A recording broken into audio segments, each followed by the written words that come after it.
আমার হাতের রান্না তো সবাই অনেক বেশি পছন্দ করে, সেটা মাংস হোক বা মাছ হোক বা অন্য কিছু হোক, সবাই কিন্তু অনেক বেশি প্রশংসা করে আমার হাতের রান্না। আজকে সবার আবদারে আবারও রান্না করলাম ব্রয়লার মুরগি। তো আমি কিভাবে রান্না করি ব্রয়লার মুরগি জানতে হলে পুরো ভিডিওটা দেখুন। হ্যালো এভরিওয়ান, আসসালামু আলাইকুম। কি অবস্থা সবার? আশা করি সবাই অনেক বেশি ভালো আছেন। মুরগির মাংস রান্না করার জন্য আমি প্রথমে মুরগির মাংসগুলো ধুয়ে নিয়েছি, তারপর এখানে আমি আলু কেটে নিয়েছিলাম, ওটাও ধুয়ে নিয়েছি। এখন আমি মুরগির মাংসের মধ্যে দিয়ে দিলাম মরিচ গুঁড়া, হলুদ গুঁড়া এবং ধনিয়া গুঁড়া। এখন আমি এতে দিয়ে দিব পরিমাণ মতো লবণ। তারপর আমি এই মশলাগুলোর সাথে মাংসগুলো ভালো করে হাত দিয়ে মাখিয়ে নিব, কারণ আমি মাংস রান্না করার আগে মাংসটা আমি ভালো করে তেলে ভেজে নিব। আর তেলে ভেজে যদি মাংসটা রান্না করা হয় তাহলে কিন্তু খেতে অনেক বেশি মজা হয়। তো আমি হাত দিয়ে ভালো করে মাংসটা মাখিয়ে নিচ্ছি যাতে মাংসের সাথে মশলাটা ভালো করে মিশে। এখন আমি একটা চুলায় ভালো করে আগুন জ্বালিয়ে নিচ্ছি। কয়েকদিন আগে আমি এই চুলাটা শখ করে বানিয়ে নিয়েছি যাতে এটার মধ্যে সচরাচর রান্না করা যায়। এই তো চুলার মধ্যে আগুন জ্বলে গেছে। এখন আমি চুলার মধ্যে একটা কড়াই বসিয়ে দিয়েছি, তারপর এতে আমি দিয়ে দিব পরিমাণ মতো তেল মাংসটা ভাজার জন্য।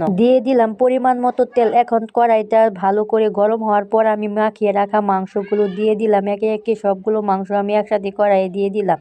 এখন আমি অল্প আঁচে মাংসগুলো ভেজে নিব। দেখেন আমি কিন্তু মাংসটা খুব ভালো করে অল্প আঁচে ভাজতেছি। এভাবে সময় নিয়ে কিন্তু মাংস ভাজলে এর স্বাদটাও কিন্তু অনেক গুণ বেড়ে যায়। আপনারা যারা ব্রয়লার মুরগি খেতে পছন্দ করেন না, আমি বলবো এভাবে ভেজে মাংস রান্না করবেন, দেখবেন যে খেতে অনেক বেশি ভালো লাগে। তো এদিকে আমার মাংসটা ভাজা শেষ হয়ে গেছে। এখন আমি মাংসটা তুলে নিচ্ছি। এখন আমি একই কড়াইয়ে মাংসটা রান্না করে নিব। মাংসটা ভাজার পর কিছু তেল ছিল, এখন আমি আরো কিছুটা তেল এখানে অ্যাড করে দিয়েছি। তারপর এখানে আমি তেলটা গরম হওয়ার পর দিয়ে দিব পরিমাণ মতো পেঁয়াজ কুচি। পেঁয়াজগুলো আমি ব্রাউন করে ভেজে নিব। তারপর এখানে আমি কয়েকটা তেজপাতাও দিয়ে দিয়েছি। এখন এটা আমি অনবরত নেড়ে ভালো করে ভেজে নিব। পেঁয়াজগুলো যখন ব্রাউন কালার করে ভাজা হয়ে যাবে তখন এটার মধ্যে আমি পরিমাণ মতো দিয়ে দিব গরম মশলা। তারপরে তো আমি গরম মশলাগুলো দিয়ে দিয়েছি। এখন আমি এতে দিয়ে দিব পরিমাণ মতো পেঁয়াজ বাটা, রসুন বাটা এবং আদা বাটা। এগুলো দিয়ে আমি তেলের সঙ্গে ভালো করে ভেজে নিব যাতে কাঁচা ফ্লেভার না থাকে। এখন আমি এতে দিয়ে দিব পরিমাণ মতো মরিচ গুঁড়া, হলুদ গুঁড়া এবং ধনিয়া গুঁড়া। যেহেতু ব্রয়লার মুরগির মাংস